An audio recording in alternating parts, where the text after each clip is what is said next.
दिल्ली के स्टूडियो से बराह रास्त 8:35 से 10 बजे तक हमारा और आपका साथ हमेशा रहता है। आज भी इस प्रोग्राम में एक खास सेगमेंट रहेगा जिसमें आपकी कॉल्स ली जाएंगी। 9:40 पर फोन लाइन ओपन होगी और तकनीकी खराबी की वजूहात बीच में रहती हैं, उसके सबब हम कई बार कॉल्स नहीं ले पाते, लेकिन आज ज़रूर आपकी कॉल्स प्रोग्राम में शामिल करने का हमारा जिम्मा है, तो वो हम पूरा करने की कोशिश करेंगे। साथ ही साथ खबरें हैं, तज्जिया होगा, तबसरा होगा, अपने नुमाइंदों के पास चलेंगे, मुख्तलिफ मौज़ूआत हैं, अदालतों से लेकर ग्राउंड ज़ीरो तक इस वक्त सूरत हाल क्या है मुख्तलिफ इलाकों के अंदर, कई अहम तरीन खबरें। और जम्मू कश्मीर इंतज़ामिया ने बिलखुसूस कश्मीर सूबे के अंदर क्यों बिजली सार्फिन को इनाम देने का ऐलान किया गया है, ये तफसीलात आपके सामने रखेंगे। सड़क हादसा जब जम्मू कश्मीर के अंदर हो रहे हैं, लद्दाख के अंदर हो रहे हैं, गुज़श्ता 10 घंटों के दौरान भी आप यूँ कह सकते हैं कि या 50 घंटों के दौरान 10 लोगों की मौत हुई है, तो जम्मू कश्मीर और लद्दाख कॉमन हाई कोर्ट ने भी इस वाक़े का बड़ा सख्त नोटिस लिया है और PIL पर जो डायरेक्शंस हुकूमत को दी गई हैं वो क्या हैं। इसके अलावा कुछ तवील मामला थे अदालतों में, उसके बाद जम्मू कश्मीर के अंदर कई लोगों पर, कई इदारों पर जुर्माना भी आयद किया गया है। ये डिटेल्स भी आपके सामने रखनी है। साथ साथ आप लोगों को ये भी बताना है कि फ्रॉडस्टर्स या स्कैमर्स से बचना बहुत ज़रूरी है। कई तरह के लोग पुलिस और आर्मी की यूनिफॉर्म में भी आपके सामने जो फर्जी हैं, जाली हैं, आपके सामने घूम रहे हैं, जिसके बाद पुलिस मजबूर होकर कार्रवाइयां कर रही है और कई लोगों के खिलाफ चार्जशीट भी पेश की जा रही हैं। और इतना ही नहीं, अदालतों में अब उनके लिए जमानत कराना भी बहुत मुश्किल हो गया है। इस तरह का एक इंसिडेंट वो आपके सामने रखेंगे, लेकिन साथ साथ प्रोग्राम में बात होगी आंगनवाड़ी वर्कर्स की, जिन पर तवील बहस हुई है, क्या कुछ ऐवान के अंदर हुआ है, वो डिटेल्स आपके सामने रखेंगे। और जम्मू कश्मीर की सूरत हाल पर राज्यसभा में भी अब खाका तैयार करके तफसीलात सामने रखी गई कि इक्तिसादी फ्रंट पर या समाजी पैरामीटर्स पर जम्मू कश्मीर कहाँ पर इस वक्त खड़ा है, उस पर 3 साल की तफसीलात शेयर कर दी गई। जम्मू कश्मीर के मुतल्लिक NCRB का डेटा 3 दिन से बैक टू बैक रिपोर्ट्स आपके सामने रख रहे हैं। आज भी कुछ ताज़ा आदादोशुमार आपके सामने रखेंगे और क्यों जम्मू कश्मीर एक बार फिर से ऊपर आया है, नंबर 1 पे है, वो डिटेल्स आपके सामने रखेंगे। साथ ही बात अदालतों की भी होगी। लेकिन ये सब कुछ दिखाने और बताने से पहले टेलीविजन स्क्रीन पर देखने के अलावा आप सभी से दरख्वास्त है कि सोशल मीडिया प्लेटफॉर्म्स पर भी आप हमारे साथ ज्वाइन करते हैं। सोशल मीडिया प्लेटफॉर्म्स जिनमें फेसबुक है, इसके अलावा X है, साथ साथ यूट्यूब पर भी वक्फे से नशरियात जारी हैं। आप ज़रूर वहाँ पर जाएं, कमेंट भी करें और साथ साथ जो नशरियात इस वक्त चल रही हैं लाइव सेशन में हमारे साथ ज्वाइन भी करें, लेकिन साथ साथ शेयर करने का भी काम करें और अपना फीडबैक भी हम तक पहुँचाएँ। तो आज अपना आपका फीडबैक भी साथ साथ आता रहेगा। बीच बीच में कोशिश होती है, कुछ अहम तरीन सवाल आते हैं वो लेते रहेंगे, लेकिन आगाज़ चूँकि तय फॉर्मेट के मुताबिक हमें करना होता है और सबसे पहले आज फिर से उसी फॉर्मेट के मुताबिक यानी हिस्ट्री ऑफ द डे की तरफ चलेंगे। हिस्ट्री ऑफ द डे में आज आपको बताएंगे कि दिसंबर के आखिरी महीने की आज 8 तारीख है और तारीख के आईने में ये अहम तरीन दिन क्या बताता है। कई वाक़यात हैं, लेकिन उनमें से अहम तरीन जो वाक़यात वो आपके सामने रखना ज़रूरी है। 1967 में आज ही के दिन पहली आबदोज, जिसको पनडुब्बी भी कहा जाता है, INS क्लोरी को फौज में शामिल किया गया। आज ही के दिन 1976 में अमेरिका ने नेवाडा में एटमी तजर्बा किया, पहली कामयाबी US की थी। साल 1998 था, तारीख दिसंबर की 8 थी जब खवातीन की आइस हॉकी को ओलंपिक्स की तारीख में पहली मरतबा शामिल करने का फैसला आज के दिन 25 बरस कबल हुआ। साल 2003 में आज ही के दिन उमा भारती मध्य प्रदेश की वज़ीर आला बनी और अब इंतज़ार है कि इस बार कौन वज़ीर आला होगा। हो सकता है कि आज या कल ये तय हो जाए, क्योंकि BJP इंतखाबात जीत चुकी है MP के अंदर। साल 1941 में अमेरिका और बरतानिया ने जापान के खिलाफ जंग का ऐलान आज ही के दिन किया। ये दूसरी जंग अजीम थी, जिसका दूसरा मरहला यहाँ से शुरू हुआ था जब अमेरिका और बरतानिया जापान के खिलाफ एक महाज पर खड़े हो गए थे। साल 1923 में जर्मनी और अमेरिका के दरमियान दोस्ती का एक मुआहिदा हुआ, जो शायद बहुत मुश्किल भी रहा और बाद में यहीं से कहा जाता है कि ये वो नींव थी जो आज आपके सामने नेटो अफवाज हैं, उसकी नींव को या उसकी साख को मजबूत करने का काम 1923 से ही यहीं से आज के दिन से शुरू हुआ था। साल 1886 में अमेरिकन फेडरेशन ऑफ लेबर का क़याम अमल में लाया गया और दुनिया भर के अंदर फिर अक़वाम मुत्तहिदा तक बात पहुंची कि कैसे दुनिया भर के अंदर उन तमाम लोगों की जिनको डेली रेटेड वर्कर्स कहा जाता है, मुख्तलिफ लेबर ऑर्गेनाइजेशन के साथ जुड़े होते हैं, लेकिन हुकूक उनको हासिल नहीं होते, इसके लिए भी इस फेडरेशन ने काम आज के दिन शुरू किया। दिसंबर की 8 तारीख साल 1941 में आज ही के दिन पर्ल हार्बर पर हमले के फौरन बाद जापान ने हांगकांग पर कब्जा कर लिया। यही वो वक्त था यही वो जंग थी जिसके बाद हमने देखा कि पूरी दुनिया के अंदर कई ममालिक आमने सामने आए, लेकिन एक तवील किस्म की लड़ाई जो आज भी चलती है वो जापान और चीन के दरमियान है। 1941 दरअसल उस लड़ाई का एक बुनियाद भी या बेस माना जाता है, जहां से इन ममालिक के दरमियान आज तक कोई बड़ी बात या मुआहिदा नहीं हो सका है। तो हिस्ट्री ऑफ द डे में चंद बड़ी बातें आपके सामने रखना ज़रूरी था, अहम तरीन वाक़यात थे जो आपने देखे और सुने भी। लेकिन यहाँ से आगे बढ़ेंगे, खबरों की तरफ चलेंगे और थोड़ी देर में हम श्रीनगर स्टूडियो भी चलेंगे। सैयद जमुल हमारे सीनियर साथी हमारे साथ ज्वाइन करते हैं, उनके पास भी खबरें और इस वक्त ज्वाइन कर चुके हैं। थोड़ी देर में उनके पास भी चलेंगे क्योंकि सड़क हादसा पर तफसीलात आपको देनी है और डेड बॉडीज़ को वापस अपने आबाई इलाकों के लिए रवाना करना, ये सारी तफसीलात आपके सामने रखेंगे और फिर अदालत में क्या बात हुई है सड़क हादसा को लेकर। लेकिन उससे पहले अहम तरीन खबर आपके सामने रखें।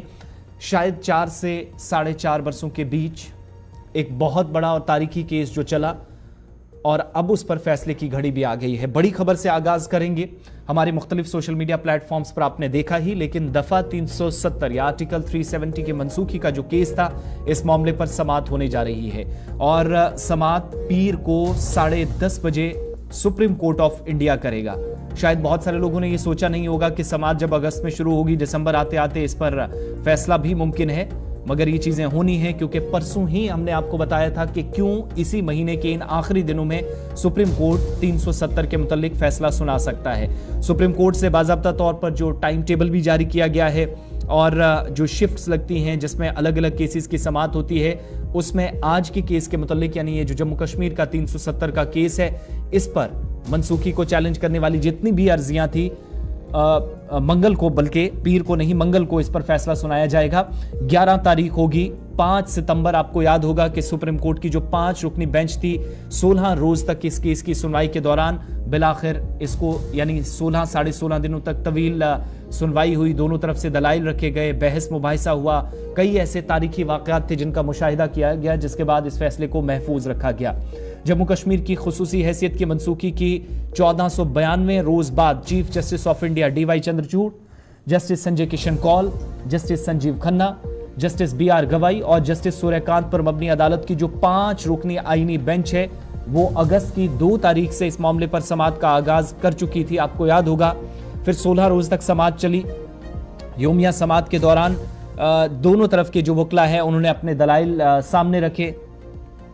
और इसके बाद बेंच ने अपना फैसला सितंबर महीने की 5 तारीख को महफूज कर लिया था। इस केस में आपको याद होगा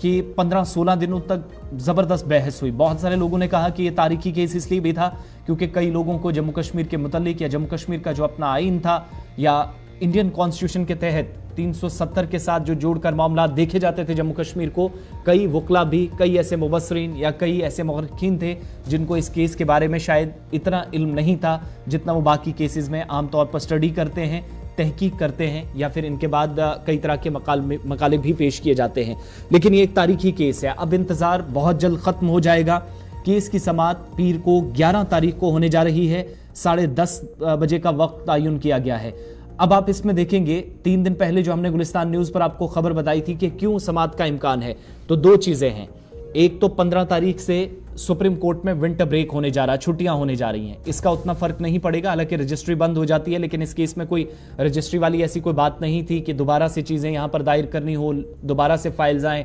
लिटिगेंट्स आए, एप्लीकेंट्स आए, तमाम वकला आए, जितने लोगों ने भी इस जम्मू कश्मीर के मुतालिक सरकार के 5 अगस्त 2019 के फैसले को चैलेंज किया, वो सब आए। इसके साथ कोई लेना देना नहीं। लेकिन 16 के बाद 25 तारीख हमने आपको बताई थी कि इस 5 रुकनी बेंच में जस्टिस संजय किशन कौल भी हैं, तो वो सबदोश होने जा रहे हैं, उनकी खिदमत बतौर जज खत्म होने जा रही है, वो इस आइन का हिस्सा है। 25 तारीख को वो रिटायर हो जाएंगे। फिर 1 जनवरी 2024 को जाकर अदालतों में दोबारा काम शुरू होगा, पर्टिकुलरली सुप्रीम कोर्ट में, एपेक्स कोर्ट्स में काम चलता रहेगा। लेकिन उससे पहले ही हमने आपको कहा था कि किसी भी वक्त इस सुप्रीम कोर्ट इस के मुतालिक फैसला सुना सकता है, क्योंकि 3 महीने हो गए थे। 5 सितंबर को फैसला जो है महफूज किया गया था और काफ़ी वक्त वकला ने लिया भी। उसके बाद जो उनको तहरीरी तौर पर अपने अगर कोई खदशात थे, तहफ़्फ़ुज़ात थे, सुप्रीम कोर्ट ने केस सुनने के बाद भी एक मौका दिया, तमाम लोगों ने अपनी बात रखी, तहरीरी तौर पर जो शिकायत थी, किसी को कोई एतराज़ था, वो दर्ज किया गया। अब चूंकि इस फैसले की इस केस का जो फैसला होना है उसका दिन आया है, तो फैसला जो भी होगा, लेकिन उससे पहले कई तरह की कयास आराइयां लगाई जा रही हैं। इस केस में आप जानते हैं सीनियर वकील कपिल सिब्बल,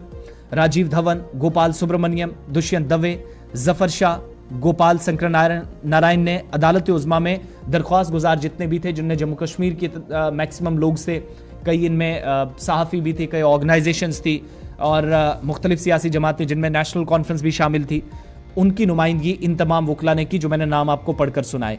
मरकज़ की जो नुमाइंदगी थी वो अटॉर्नी जनरल आर वेंकटरामनी और सॉलिसिटर जनरल तुषार मेहता कर रहे थे और मुतअद्दिद मुदाखलतकार जो थे उनकी नुमाइंदगी करने वाले वकील भी इस मामले में अदालत के सामने अपने दलाइल पेश कर चुके हैं। जहां आर्टिकल 370 के मनसूखी के खिलाफ अदालत के सामने जितनी भी दायर दरख्वास्तें हैं, उनमें वकला ने जम्मू कश्मीर की खुसूसी हैसियत की जो मनसूखी का फैसला था, फिर रीऑर्गेनाइजेशन का फैसला 31 अक्टूबर 2019 का, जिसमें एक साबिका रियासत को 2 हिस्सों में मुनक़सिम किया गया, इसके खिलाफ अपने दलाइल पेश किए थे और खित्ते की जो तारीखी हैसियत थी या भारत और जम्मू कश्मीर के इल्हाक पर मुफस्सिल रोशनी इस केस के दौरान डाली गई। वहीं सरकारी वकला ने भी मरकज़ के फैसले को दुरुस्त करार देने के लिए अपना मौक़िफ़ पेश किया था और जम्मू कश्मीर की सूरत हाल या दीगर मामलात की बेहतरी पर एक एफिडेविट नहीं बल्कि दो एफिडेविट्स के जरिए उसने अपना मौक़िफ़ भी पेश किया था और 2019 के बाद क्या हुआ उस पर उसने दलाइल देने की भी कोशिश की थी कि सूरत हाल में बेहतरी हुई, इंसानी हलाकतों में कमी आई या शहरी हलाकतें कम हुई, नुकसान कम हुआ, मिलिटेंसी कम हुई, ये सारे इंसिडेंट जो हैं वो कवर करके एफिडेविट में सरकार ने रखे थे। लेकिन अब दोनों तरफ के जब दलाइल सुने गए हैं तो सुबह 10:30 बजे पीर के दिन 11 दिसंबर 2023, ये भी एक तारीखी दिन है, 2 अगस्त से समाअत शुरू हुई थी और अगस्त के चौथे हफ्ते में जाकर समाअत खत्म हुई थी। बीच में 1-2 ब्रेक्स लिए गए, हफ्ते में 1-2 दिन छोड़े जाते थे, लेकिन बड़ी इसकी हसासियत को समझते हुए बड़ी संजीदगी के साथ मामलात को आगे ले जाया गया, बहस हुई, दोनों तरफ से तकरार भी देखा गया। लेकिन कैसे लीगली एक बैटल जहां पर हिस्टोरिकल एक फैसला होने जा रहा हो, डिसीजन होने जा रहा हो, वहां पर कैसे 2 वकला या दोनों तरफ से दरख्वास्त गुजार, एक तरफ से दरख्वास्त गुजार तो दूसरी तरफ से फैसले की हिमायत में यानी हुकूमत अपने दलाइल पेश कर रही थी और डिफेंड कर रही थी इस फैसले को, वो दिन देखने वाले थे। बड़ा तारीखी केस अब तक रहा है, लेकिन अब सबको इंतजार, कुछ आप कह सकते हैं कि 24 से 48 घंटे भी हैं, उसके बाद सबकी नजरें सुप्रीम कोर्ट पर, जहां जम्मू कश्मीर के मुतालिक 4 बिलें पेश होनी है, जिनमें 2 पास हो चुके हैं जो अब प्रेसिडेंट ऑफ इंडिया के पास जाएंगे, जो आपको बता चुके हैं, जिसमें रीऑर्गेनाइजेशन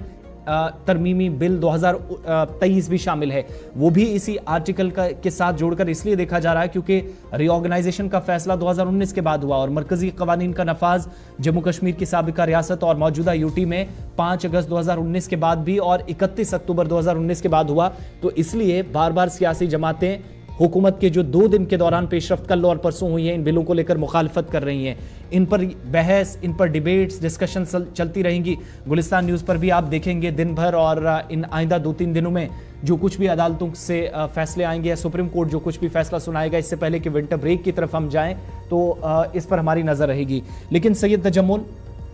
जो भी फैसला होगा सुप्रीम कोर्ट का 10:30 बजे जैसे ही जजमेंट पढ़नी शुरू की जाएगी आईनी बेंच की जानिब से, जो तवक्कुआत हैं जिस पर अभी तक हम देख रहे हैं पॉलिटिकल पार्टियां, पर्टिकुलरली जम्मू कश्मीर के अंदर जिनमें एप्लीकेंट्स भी बहुत सारे हैं, इंक्लूडिंग नेशनल कॉन्फ्रेंस और peoples democratic party, Ghulam Nabi Azad की पार्टी भी काफ़ी ज़्यादा इस पर बहस मुबाहिसा कर भी रही थी और वो भी काफ़ी कॉन्फिडेंट नज़र आ रहे थे। किस तरीके से ओवरऑल 4 साल केस को समझा जाए और 1492 दिन लगभग, अगर मैं गलत नहीं हूं तो एक अंदाजे के मुताबिक इतने दिन हो गए, लगभग 1500 दिनों के बाद ये केस फाइनल होने जा रहा है, समाअत होने, जो फैसला है, हतमी फैसला सुप्रीम कोर्ट इस पर सुनाने जा रही है। देखिए, एक तारीखी पल है और जब जम्मू कश्मीर की जो खुसूसी आईनी पोजीशन थी उसको ख़त्म कर दिया मुल्क की पार्लियामेंट के ट्रेजरी बेंच ने और बिल पास होने के बाद जम्मू कश्मीर से भारतीय जनता पार्टी ने सियासी तौर पर इससे मुर्दा करार दिया। उन्होंने कहा कि अब 370-35 से जम्मू कश्मीर में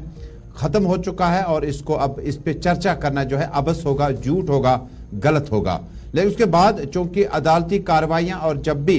किसी भी शख्स को इनफरादी तौर, इज्तिमाई तौर पर जब सियासी बहरान हावी हो जाता है, जब सियासी फैसले हावी हो जाते हैं, तो उसके बाद आपके पास वाहिद ऑप्शन जो है वो सुप्रीम कोर्ट मुल्क की है। मुल्क की सुप्रीम कोर्ट में न सिर्फ जम्मू कश्मीर की मेन स्ट्रीम पार्टियों ने अपना दस्तक वहाँ पे दे दिया, बल्कि जम्मू कश्मीर के हर नुक्कड़, हर चौराहे, हर जगह पर जब आप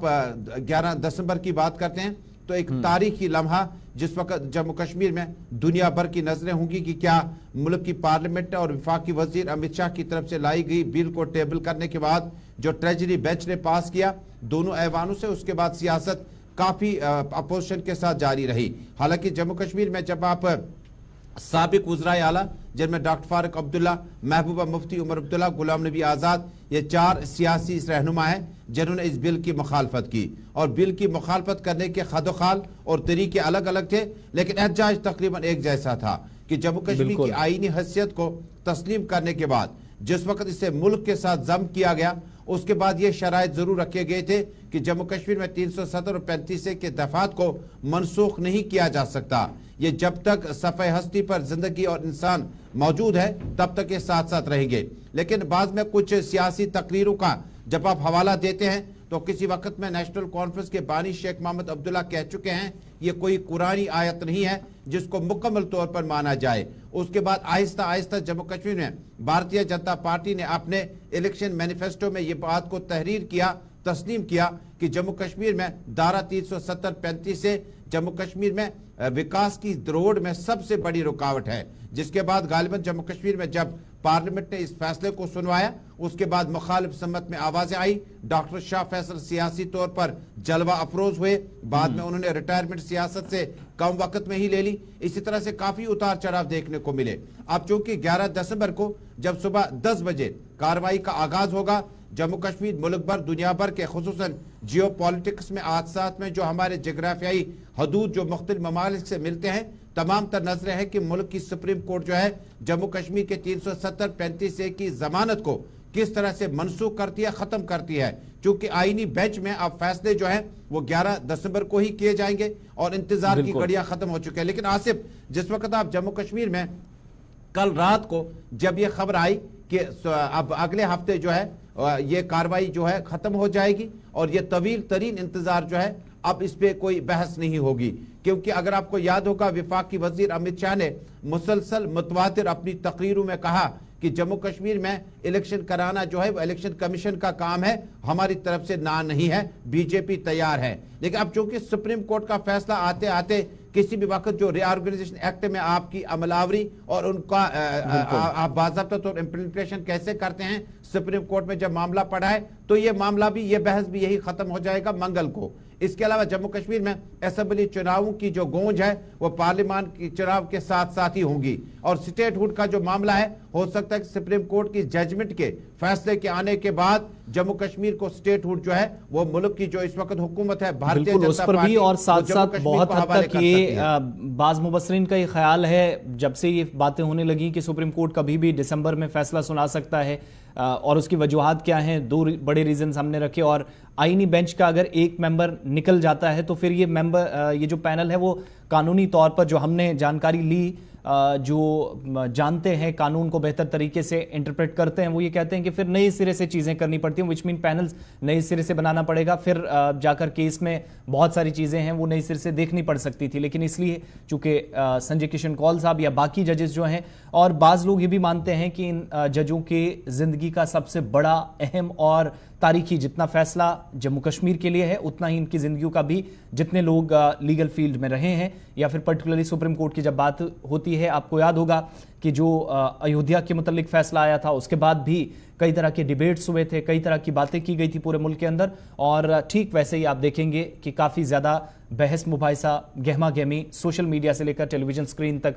आप देखेंगे इस फैसले के बाद होगा। बहरहाल जो भी होगा, गुलिस्तान न्यूज़ पर लगातार आप हमारे साथ रहेंगे, हमारे प्रोग्राम्स का हिस्सा ये टॉपिक रहेगा और आपको ये भी बताने की कोशिश रहेगी हमारी कि 5 अगस्त 2019 नहीं बल्कि 4 अगस्त को जब जम्मू कश्मीर के अंदर मोबाइल फ़ोन सर्विसेज बंद हुई थी, आधी रात को जब सिक्योरिटी बढ़ा दी गई थी, तब से लेकर अब तक जब फैसला सुना दिया जाएगा तब तक क्या कुछ हुआ, वो ग्राफिक्स के जरिए एक एक करके सामने हम जरूर दिन में कोशिश रहेगी कि एक प्रोग्राम खास तौर पर आपको दिखाया जाए। इन 4 बरसों में किसने कितना इंतजार किया, क्या खोया क्या पाया, मरकज ने क्या किया और जम्मू कश्मीर के अंदर जो दरख्वास्त गुजार बता रहे थे वो कितना सही है, और तारीखी जो पहलू थे उनकी अहमियत कितनी लीगली सही थी, अदालत के सामने जो चीज़ें रखी गई, फिर जो हुकूमत ने मौक़िफ़ दिया उसमें कितनी मजबूती थी। क्योंकि कई लोग ये मानते हैं कि हुकूमत अपना केस उस वक्त हार गई जब उसने ये एफिडेविट के जरिए कहा कि सब कुछ ठीक है। ये दलील इतने बड़े केस में बहुत सारे लोगों को रास नहीं आई। बहरहाल जो भी होगा, सुप्रीम कोर्ट में चीज़ें फाइनल होंगी तो आपको ज़रूर इससे आगाह किया जाएगा। लेकिन बात ज़रा सड़क हादसे पर भी, क्योंकि सैयद जमुल 72 घंटों में 10 जिंदगियां खत्म हुई हैं पहाड़ी सिलसिले के अंदर। बहुत बहुत शुक्रिया आसिफ। जिस तरह से 4 अगस्त 2019 के बाद अब 11 दिसंबर 2023 तक हमें इंतजार होगा और कानूनी फैसले जो है वो अब आ जाएंगे, और जिसके बाद जम्मू कश्मीर में वही मामलात, वही रफ्तार विकास की और मामूलाती जिंदगी जो है वो वापस पटरी पर लौट आएगी। लेकिन जम्मू कश्मीर में पटरियां तो बनी है, लेकिन सड़क हादसात में अभी तक जो है रुकने का नामो निशान तक नजर नहीं आता। जहां खता पीर पंचाल के साथ साथ खता चनाब और कौमी शहरा पर सड़क हादसात का रक्स लगातार जारी है, लेकिन इसी बीच में कौमी शहरा जो कि लद्दाख, कारगिल और उसके बाद हमारी तरफ यानी इस यूसमर्ग की तरफ, सोनमर्ग की तरफ जो इलाके हैं, यहाँ पे सड़क हादसात में कभी भी कमी नहीं आई। गालिबन इस सड़क हादसे में कल रात ही जब खबर आई कि कारगिल से सड़क हादसे में जो सोनमर्ग की तरफ गाड़ी आ रही थी उसमें 5 मजीद अफराद जो है जाँ बहक हुए, उन्हें बचाया नहीं जा सका। और इस सड़क हादसे पर lieutenant governor Manoj Sinha, PDP अध्यक्ष महबूबा मुफ्ती, उमर अब्दुल्ला, फारूक अब्दुल्ला और गुलाम नबी आज़ाद, सैफुद्दीन सोज, वकार रसूल, रविंदर रैना समेत तमाम सियासी, समाजी और बाकी उलमा ने अपने जबरदस्त गहरे रंजो गम का इजहार किया है। ये सड़क हादसात की क्या वजह रही और इसके गालिबन क्या माने निकाले जा सकते हैं। सड़क हादसात में अब चूंकि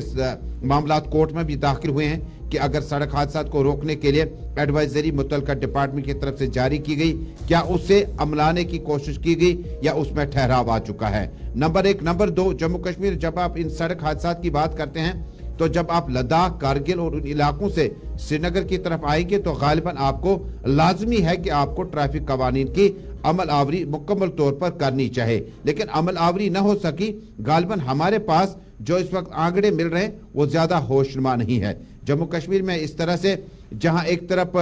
सड़क हादसात के दौरान जौजिला के नजदीक एक और अलमनाक सड़क हादसा कल हुआ और कारगिल के 5 शहरी लुक़्म अजल हुए, जाँ बहक हुए और इन्हें बचाया नहीं जा सका। आप तस्वीरों में देख सकते हैं गुज़श्ता 48 घंटों में दूसरा दिलदोज हादसा, 4 सयाह समेत 10 अज़जान हुए। और इसी तरह के हादसे में जो चार शरीफ में भी गाड़ी जो है, मैंने सोनमर्ग का, यूसमर्ग का भी जिक्र किया था, वहां पर भी उस इलाके में जो है एक सड़क हादसा हुआ। लेकिन सड़क हादसों के लिए अब मेरे पास सलीम वानी जुड़ चुके हैं अपनी रिहाइशगाह से। आपका बहुत बहुत इस्तकबाल है। सलीम वानी साहब, ये जानने की कोशिश करेंगे कि आपने कल ग्राउंड जीरो पे जाकर रिपोर्ट की, आपने इस सूरत हाल को, इसकी टोपोग्राफी को, आप वहां के नागरिक हैं, आप बखूबी जानते हैं। ये जो सड़क हादसा हुआ, फिसलन थी क्या इस इलाके में कोई एडवाइजरी थी क्या, और क्या तेज रफ्तारी का शिकार गाड़ी हुई, और क्या मुहर्रकात जब हम जानते हैं, इस रोड के बारे में थोड़ा सा बताइए, और ये हादसा कैसे पेश आया और उसके बाद प्रशासन की तरफ से क्या कुछ इकदाम हुए। देखो तजुल, अगर बात करेंगे जो श्रीनगर लेह हाईवे है, जोजिला सबसे एक डेंजरस रूटों में माना जाता है। जोजिला पहले से ही सदियों से आपने देखा होगा कि आज तक कितनी जानें चले गई इस जोजिला में, कितने एक्सीडेंट्स हुए। लेकिन पिछले 2 दिन से जो मुसलसल 2 एक्सीडेंट्स हुए, जो पहला एक्सीडेंट हुआ था मंगलवार को और जिसमें 4 सयाह जिसमें जांबाक हुए थे, एक लोकल ड्राइवर जांबाक हुआ था जो सोमो में था, जो वहां 0 पॉइंट से वापस आ रहा था, तो पानी माथा है जो वहां पे फिसलन थी और गाड़ी एक गहरे नाले में लुढ़क गई। और उसके बाद जो नेक्स्ट डे जो ट्रैफिक जो हुकाम के सीनियर ऑफिशियल्स है, ट्रैफिक रूरल डिपार्टमेंट के SSP ट्रैफिक जो एक ही होता है पूरे कश्मीर को, और उसने तुरंत जोजिला का रुख किया और पूरे दिन वहां पे, आधा दिन वहां पे रहा। और PRO 122 RCC जो रोड के देखभाल करती है पिछले सदियों से, और उसके बाद उसने एक एडवाइजरी भी की निकाली थी कि 4 बजे के बाद इस रूट पे कोई गाड़ी नहीं चलेगी। ये 2 दिन पहले का मैं बात करता हूँ। उसके बाद जो कल वाला एक्सीडेंट हुआ है, एक गाड़ी जाइलो गाड़ी है जो सोनमर्ग से निकली और 3:20 पर उसी पानीमत के पास जब पहुंची, तो उधर भी वही 100 मीटर आगे पीछे जो परसों वाला एक्सीडेंट हुआ था, तो वो गाड़ी भी लुढ़क गई। उसमें 5 सवार थे, जो ड्राइवर के समेत 5 थे। और उसके बाद सबसे बड़ी ये होती है बदकिस्मती कि जोजिला में कोई भी फोन टावर काम नहीं करता है। और फिर जब बीआरओ के लेबर्स को नजर पड़ती है, उसके बाद वो अपने जो ऑफिशियल्स होते हैं उनको, और वो सेट पे फिर बात करते हैं अपने गुमरी बालताल वाले बेस पॉइंट में, और उसके बाद पुलिस को इतला मिलती है। और उसके बाद जब सोनमर्ग से गाड़ियां निकलती है, चाहे SDRF, NDRF, Sonamarg police, traffic rural department, उनका भी वो एक पोस्ट है। जब जोजिला पहुंचते हैं तब तक काफी देर हुई होती है। और जब वहां पे वो पहुंचे तो वहां पे 4 डेड बॉडीज वहां पे मिले, और एक बंदा जिसका थोड़ा अभी सांस चढ़ता था, उसके बाद तुरंत आधे घंटे के बाद उसकी भी जान बहक हुई। तो टोटल मिला के 5 लोग मर गए, जो सांकू के रहने वाले थे। गाड़ी सोनमर्ग से गई थी और उसको करगिल जाना था। लेकिन बदकिस्मती है कि जो बेसिकली इसमें कंफ्यूजन रहता है, जो ड्राइवर हज़रात है, इनको लगता है कि हम जून जुलाई में गाड़ी चलाते हैं, और शायद इनको तेज रफ्तार की गाड़ी। और क्या होता है कि जब 12 बजे का टाइम या 1 बजे का टाइम है, जोजिला में पानी सड़क पे निकलना शुरू होता है, जो धूप पड़ती है उस पे। उसके बाद 2 बजे के बाद उस पानी में कोहरा लगता है। जब गाड़ी आप तेज चलाते हो तो वहां पे कोहरा लगे आप ब्रेक मारते हो, तो उतना वहां पे गैप नहीं है किसी जगह पे, क्योंकि बीआरओ ने काफी सारा अच्छा काम किया था जोजिला। लेकिन जोजिला में तेज हवाएं, तेज सलीम, ये जो 5 बॉडीज साथ साथ हम तस्वीरें भी दिखा रहे हैं, इन बॉडीज को रात को सोनमर्ग में ही रखा गया है। क्या ये रवाना की जा चुकी हैं सांकू के लिए? बिल्कुल आसिफ, अगर आप देखो जो केरला की डेड बॉडीज है, उनको बाज़ाब्ता तौर पर 2 दिन पहले केरला की थी रवाना किया गया। और ये वाली सांकू की डेड बॉडीज है, इनको रात भर वहां पे जो हॉस्पिटल है उसमें रखा गया। और आज इनको जो आखिरी लवाजमात होती है, फॉर्मेलिटीज होती है, वो बराबर करने के बाद सांकू भेजा दिया जाएगा। और उनके रिश्तेदार भी कल शाम को हॉस्पिटल पहुंचे, और आज इनको बाज़ाब्ता तौर पर ठीक है। एक चीज और जल्दी से बताइएगा, परसों वाले हादसे में हमने एक चीज डिस्कस की थी, एडमिनिस्ट्रेशन ये चाह रही है कि सोनामर्ग को भी विंटर में ओपन रखा जा सके, टूरिस्ट जाएंगे, बाकी लोग जाएं। लेकिन जब इस तरीके से 2 हादसात होते हैं, एडवाइजरीज कितनी मैटर करती हैं, जो सईद जमुल का पहला आपसे सवाल था? क्योंकि ये भी कहा गया कि पुलिस अपने लेवल पर, सिविल एडमिनिस्ट्रेशन अथॉरिटीज अपने लेवल पर काम करेंगी, और मैक्सिमम जगहों पर जहां स्लिपरी कंडीशंस है वहां बगैर चेन की किसी भी गाड़ी को जाने की इजाजत नहीं होगी। इस तरह का कोई प्लान बनाया गया, उसके बावजूद भी क्या इसको हम एक लापरवाही माने? अभी भी कोई अवेयरनेस में या सख्ती में कोई फर्क रह गया, या कोई कदम उठाना बाकी रह गया जिसका नतीजा हम 2 हादसात को माने? बिल्कुल आसिफ, आपने अच्छा सवाल किया। मैं जल्दी लेकिन इसका जवाब दूंगा। देखो, 3 पहलू वहां पे होते हैं। एक ड्राइवर का अपना फर्ज होता है कि उसकी गाड़ी में 10 सवार होते हैं, उनका भी फर्ज बनता है कि हम गाड़ी आहिस्ता चलाएं, हम गाड़ी के टायर में चेन लगाएं। उसके बाद जो ट्रैफिक टूल पोस्ट सोनमर्ग लगाए, उनको भी मैंडेटरी बनाना है, लाजमी बनाना है कि गाड़ी को तब वहां पे क्रॉस करने देना है जब गाड़ी में चेन होगी। और उसके बाद जो एडवाइजरी दी गई है कि 4 बजे या 3 बजे के बाद जोजिला में गाड़ी नहीं होनी चाहिए, और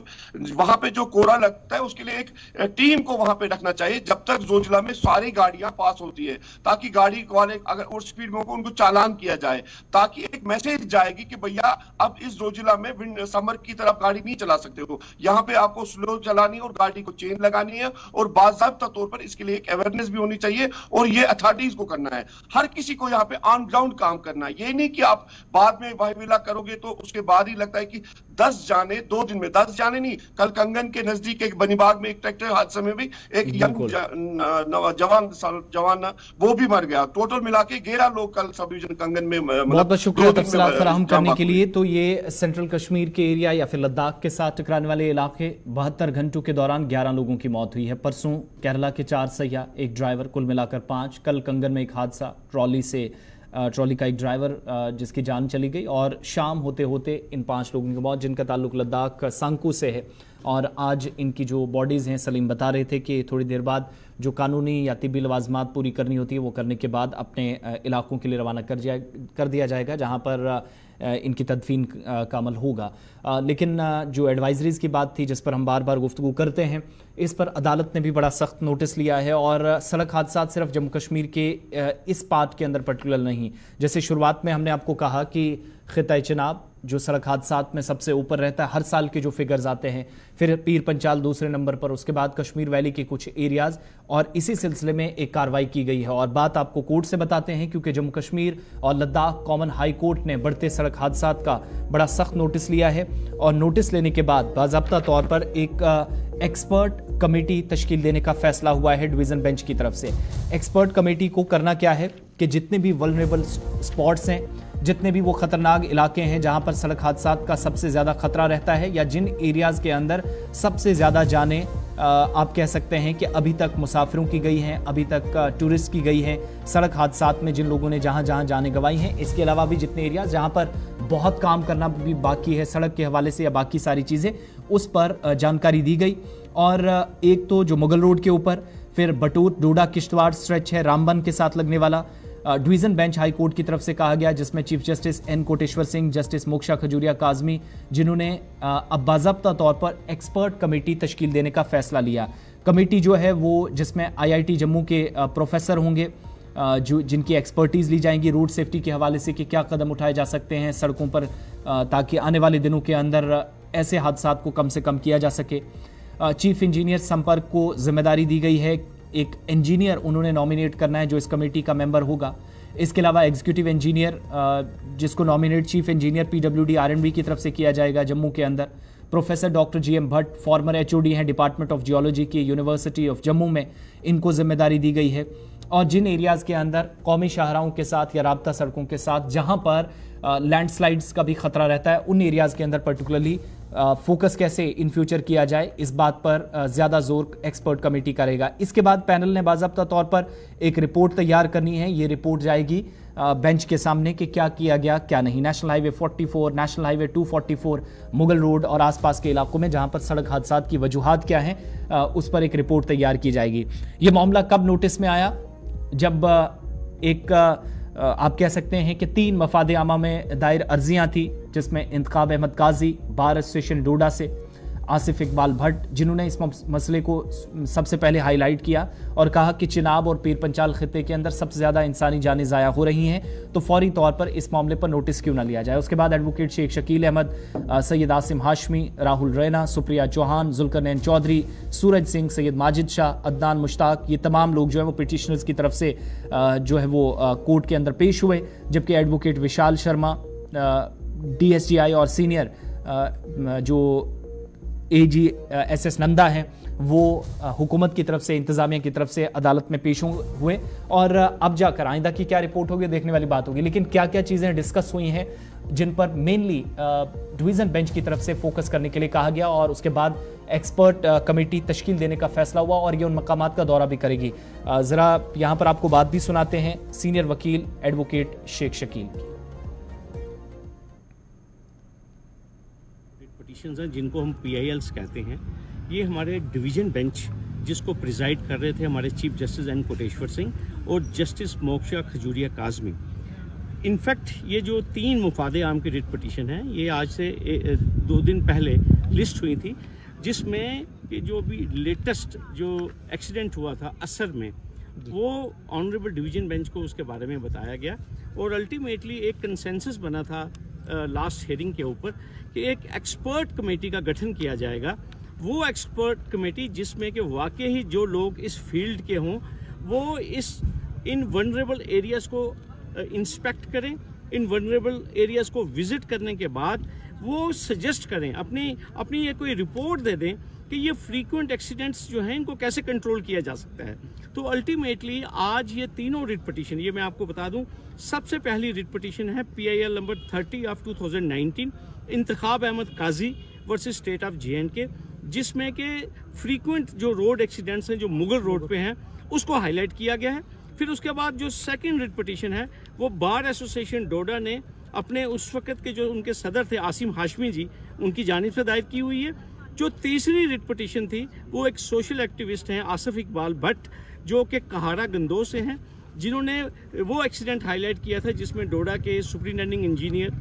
और एग्जीक्यूटिव इंजीनियर और साथ में AEE साहब जो हैं वो लास्ट ईयर उनका एक असर के एरिया में ही जो एक्सीडेंट हुआ था जिनमें वो जान भाग हुए थे। ये तीनों मफादे आम की रिट पिटिशन आज DB में लिस्टेड थी और एक कमेटी का डिवीज़न बेंच ने जो है वो गठन किया है। और वो जो कमेटी है उसमें जो डायरेक्टर IIT जम्मू हैं उनको कहा गया है कि वो किसी एक प्रोफेसर जो कि एक्सपर्ट होंगे रोड सेफ्टी के ऊपर उनको नॉमिनेट किया जाएगा। चीफ इंजीनियर जो संपर्क हैं बॉर्डर रोड ऑर्गेनाइजेशंस के, वो भी अपनी ऑर्गेनाइजेशन में से किसी जो एमिनेंट जो इंजीनियर होंगे इस फील्ड के उनको वो नॉमिनेट करेंगे। नंबर 3 जो है प्रोफेसर GM भट्ट जो कि रिटायर्ड HOD जियोलॉजी हैं यूनिवर्सिटी ऑफ जम्मू के, और जिनको कि यूनिसेफ ने भी अपने पैनल पर रखा हुआ है as a expert on landslides. और भट्ट साहब की जो एक्सपर्टाइज है लैंडस्लाइड्स के ऊपर with reference to the highways of J&K, इसलिए भट्ट साहब का नाम भी जो है उस कमेटी में शामिल किया गया है। और इसके अलावा चीफ इंजीनियर जो PWD RNB जम्मू हैं उनसे भी ये इस्तदा की गई है कि वो किसी एग्जीक्यूटिव इंजीनियर जो कि एक्सपर्ट हों रोड सेफ्टी के ऊपर वो उनको नॉमिनेट करेंगे। और इसके अलावा डिवीजन बेंच ने ये कहा है कि जो डिविजनल कमिश्नर जम्मू हैं जो ऑलरेडी जिनको इस PILs में नोडल ऑफिसर अपॉइंट किया गया है वही कोऑर्डिनेट करेंगे इन तमाम एक्सपर्ट्स के साथ, वो इनकी मीटिंग कन्वीन करेंगे। और ये जो एक्सपर्ट कमेटी जो बनाई गई है ये expert committee national highway 44, national highway 244 और मुगल रोड उनको ये इंस्पेक्ट करेंगे, वहाँ पे जो वनरेबल पॉइंट्स हैं उनको वो आइडेंटिफाई करेंगे और फिर उसके बाद जो उनकी जो सिफारिशें होंगी, जो उनकी रिकमेंडेशंस होंगी, वो उनको before first week of February 2024 वो हाई कोर्ट में प्लेस ऑन रिकॉर्ड करेंगी। और फिर उसके बाद हाई कोर्ट उनकी रिपोर्ट के ऊपर जो भी है जो बात करेगी, कंसीडर करेगी, वो 13 फरवरी 2024 को। उसके बाद हमारे डिवीजन बेंच जिसको प्रिजाइड उस वक्त एक्टिंग चीफ जस्टिस ताशी रबस्टन ने किया था, उन्होंने जम्मू कश्मीर सरकार को कहा था कि आप एक कमेटी बनाइए विच विल असर्टेन, जो कि ये मालूम करेगी कि ये फ्रीक्वेंट रोड एक्सीडेंट्स पर्टिकुलरली इसी स्ट्रेच में डोडा, रामबन, बटोत, असर। अब जम्मू कश्मीर के मुतअद्दिद मकामात पर जहां सड़क हादसात में रोनुमा इजाफे होने के बाद अब अदालतों में भी ये मामला जाने लगे कि पर्टिकुलरली इन रूट्स पे ही क्यों सड़क हादसात होते हैं। और एडवोकेट की तरफ से जो अर्जी समाअत की गई है उसमें कहा गया है कि आइंदा इस स्ट्रेच पे सड़क हादसात में इजाफे की वजूहात जानने की कोशिश और अदालतों में जो दरखास्त दायर कर दी गई है इसको बाज़ाब्ता तौर पर अब इसका बहस शुरू हो जाएगा। और चूंकि अगर आपने देखा होगा कि डोडा असर के साथ साथ खतपीर चनाब और पीर पंजाब के बहुत सारे इलाके हैं जहां सड़क हादसात में इजाफे हुए। इसी तरह से पीर पंजाल के साथ साथ गुरेज का वो रूट है जो बांडीपोरा के साथ लगता है, करना का रूट है जो कुपवाड़ा के साथ लगता है, और जोजिला का रूट जो है जो कि गांदरबल के साथ लगता है। आखिर इनको ऑल वेदर रूट्स बनाने के साथ साथ अगर आपको एडवाइजरीज भी हुई हैं और इस सड़क हादसात में ट्रैफिक पुलिस का रोल कितना है, समाजी कारकुनों का रोल कितना है। लेकिन सड़क हादसात को रोकने के लिए हमारी गुजारिशात होंगी कि जो अवामी नुमाइंदे होंगे जिस तरह से वो समाजी कामों में बढ़ चढ़ कर हिस्सा लेते हैं, इन रूट्स पर कम से कम हफ्ते में एक आध बार दाएं बाएं नजर डालें कि ओवरलोडिंग की वजूहत तो नहीं है। कहीं आपके छोटे से गांव में अभी नील गांव से होके आया जो कि बानिहाल के बाईं तरफ पड़ता है, वो इतनी तंग सी गली है जिसमें से आपको 52 सीटर गाड़ियां चढ़ती हैं, टेम्पो ट्रैवलर चढ़ते हैं, 18 सीटर चढ़ते हैं, लेकिन छत के ऊपर जो है वो सवारियां बिठाई जाती हैं सीटों के साथ साथ, जिससे इस गाड़ी का जो लोड उठाने की जो कैपेसिटी है उसके टायर पे, उसके एक्सल पे, उसकी मशीनरी पर पड़ता है और यह सड़क हादसे की वजह हो सकती है। फिर अचानक जब एक्सपर्ट ड्राइवर भी ब्रेक मारने की कोशिश करे तो सड़क हादसा जो है गाड़ी में हो ही जाता है। नाज़रीन, ये तो थी एक बात, लेकिन दूसरी बड़ी अहम बात है जम्मू कश्मीर में महकमे सेहत की बात करें तो कई एक मामला ऐसे हैं जिनमें डायरेक्टर हेल्थ सर्विस कश्मीर को अदालत उज़्मा की तरफ से फटकार मिली है, जिसके बाद उन्हें अज खुद इसमें हाजिर होने का हुक्म दिया गया है। काफी वक्त से जम्मू कश्मीर में कई एक लिटिगेशन मुकदमात काफी सारे हैं जिनको लेकर चर्चाएं हुई, लेकिन उन्हें मंतकी अंजाम तक नहीं पहुंचाया गया। लेकिन काफी वक्त और कई दहाया गुजरने के बाद जब अदालतों का फैसला इम्प्लीमेंट होने लगे तो उसके नताइज हासिल करना ज्यादा उसके इम्कान खत्म हो जाते हैं। मीर हिलाल हांजूरी मेरे साथ अपनी रिहाइशगाह से सीधे जुड़े हैं वीडियो लिंक के जरिए से। हिलाल, ये जो फैसला है ये भी एक तारीखी अहमियत का हामिल है, लेकिन जमीनी सतह पर इसकी इम्प्लीमेंटेशन में इतनी ताखीर होने का नुकसान किस पार्टी की तरफ है? देखिए तजुमल साहब, दरअसल ये साल 2001 का एक मामला है जो कि एक सिविल सूट है जिसमें एक लीगल असिस्टेंट जो महकमा हेल्थ के अंदर काम कर रहा था, उन्होंने उस वक्त उठाया था। और उस केस को लेकर जब मज़कूरा लीगल असिस्टेंट के खिलाफ केस हुआ था तो फिर साल 2003 के अंदर इससे ऑनरेबल कोर्ट की जानिब से डिस्पोज ऑफ किया गया था। लेकिन जब इसी इकबाल बकाल जो एक लीगल असिस्टेंट है उसके हक में जब कोर्ट की जानिब से फैसला आया था तो फिर डायरेक्टर हेल्थ सर्विसेज कश्मीर की जानिब से उसी वक्त एक बार फिर से उसे एक अगली अदालत के लिए एक बार फिर से बुलाया गया था। यानी उसे कहीं ना कहीं हैंग किया जाता था कि एक केस से वो निकलता था फिर दूसरे बेंच को ये केस किया जाता था। तो इस तरह से ये सिलसिला तकरीबन 20 साल तक जारी रहा, 20-21 साल तक जारी रहा। और 21 साल तक जारी रहने के बाद बिलाखराज जम्मू कश्मीर लद्दाख हाई कोर्ट की जानिब से एक ऑर्डर जारी हुआ जिसमें अदालत की जानिब से ये साफ कहा गया है कि 2 लाख रुपए मज़कूरा जो इकबाल बकाल है लीगल असिस्टेंट उसके हक में दिया जाए। और साथ ही साथ ऑनरेबल कोर्ट की जानिब से यह भी कहा गया कि अगर मुमकिन हो जाए सरकार के लिए तो वो division director health services Kashmir से ही ये सारा पैसा जो है वसूल करे। यानी इस तरह की शिद्दत अल्फाजों के अंदर थी कि आप बार बार एक शख्स को लटका रहे हैं। आपको याद होगा कि साल 2018 के अंदर मई में इसी केस की प्रोसीडिंग हुई थी सिटी जज के यहाँ, और सिटी जज ने उस वक्त डायरेक्टर हेल्थ सर्विसेज कश्मीर को अज खुद हाजिर होने के लिए कहा था, लेकिन उस वक्त भी वो हाजिर नहीं हुआ। नतीजा ये है कि ऐसे केसेस जो कश्मीर के अंदर बहुत समय तक चलते रहते हैं और कई बार इसके फैसले भी आए और कई बार जब इसके हक में फैसले आए तो फिर बार बार इसको यानी इस शख्स को लीगल असिस्टेंट को बार बार लटका के रखना, इसका नोटिस लेते हुए ऑनरेबल कोर्ट की जानिब से कहा गया है कि 2 लाख रुपए आप 30 दिन के अंदर अंदर इसके अकाउंट में जमा करें। और सरकार से कहा कि अगर मुमकिन हो सके तो आपको ये लिबर्टी है कि आप ये 2 लाख रुपए डायरेक्टर हेल्थ सर्विस कश्मीर के खाते से हासिल करें। हिलाल, परसों एक प्लान बनाया है जम्मू कश्मीर और लद्दाख कॉमन हाई कोर्ट ने, जो 0 से 5 साल तक के जितने भी केसेस हैं जिनमें अभी तक कोई कानूनी चाराजोई नहीं हुई है उनको कैसे तरजीहात में शामिल करके 1 साल के अंदर निपटाया जाए, और तमाम जो जिम्मेदारान हैं उनको भी सामने आने के लिए कहा गया है। ये 5 साल प्लान है जिसमें पहले 1 साल पर फोकस रहेगा। क्या जितने भी ज़ेर इल्तिवा मुकदमात हैं, केसेस हैं जिनकी तादाद लाखों में दोनों यूटीज़ के अंदर बनती है, जो कई मरतबा इसी प्रोग्राम में हम डिस्कस कर चुके हैं, उन तमाम लोगों के लिए या जिम्मेदारान के लिए भी एक इशारा है कि जितनी ज़्यादा केसेस को खींचा जाएगा इस तरह की भी फैसले आ सकते हैं फ्रॉम द हाईएस्ट शेयर?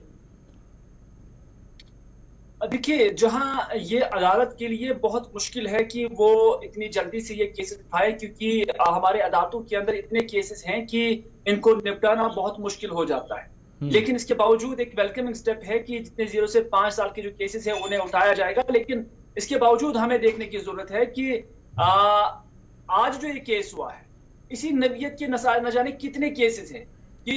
जब हम देखते हैं कि अदालतों से केसेस उठते नहीं हैं और बहुत डिले हो जाता है, तो कुछ अनासिर या कुछ डिपार्टमेंट्स इवन सरकार के वो इसी चीज का फायदा उठाकर जब केस एक जगह से